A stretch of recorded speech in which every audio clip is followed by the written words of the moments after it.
Acero Records Productions.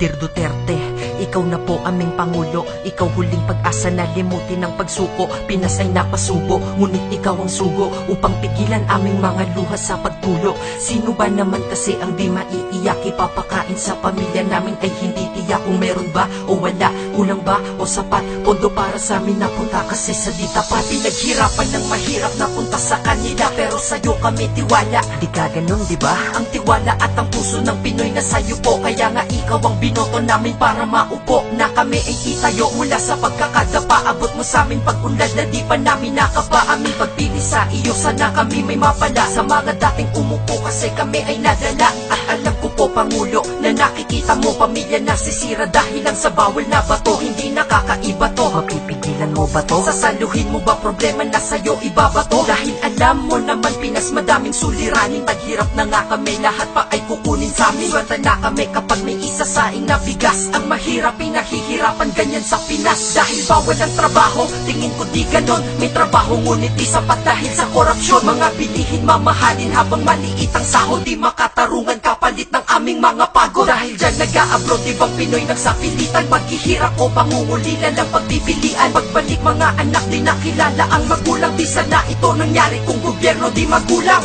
Sana wag magkulang iyong pamamalakad. Sana sa iyong kamay na bakal ay maging mapalad. Bawat buhay namin ng mga Pinoy at Pinay. Dahil pagbabago kay tagal na naming hinintay. Sa paghihirap po kasi sawang-sawa na po kami. Mga makapangyarihan sa Pinas kami inaapi. Sila ay mga tao ngunit asal ay pang-animal. Mga buwaya forma ay disente ngunit kriminal. Kapag mayaman ang nagnakaw, ang tawag negosyante. Pag mahirap ang nagnakaw, ang tawag ay pugante. Pag mayaman nagkasala, napapawalang sala. Pag mahirap nagkasala, kulungan na ang sala. Kaya sana po Pangulo gawin mong pantay-pantay ang pagtingin sa mga tao ng batas nating sablay. Pero ngayon sa pamumuno mo nagtitiwala pa ako. Dahil kilala ka namin patas lang at makatao. Umaasa mga tao, di na muli pang maluloko. Gaya dun sa administrasyong Aquino at Arroyo. Sana lahat magbago sa iyong paglilingkod. Kahit mahigpit at istrikto ka kami ay susunod. Dahil alam naman namin na para sa amin din ito. Sa amin magsisimula ang pagbabago din lang sa iyo. Dapat kami kumilos din habang ikaw nagagabay. Aming pa ay ihahakbang habang hawak iyong kamay. At kami ay iyong hatid sa aming mga kailangan. At muli mong ibalikin ang ng perlas ang silangan. Marinig mo man ito o hindi,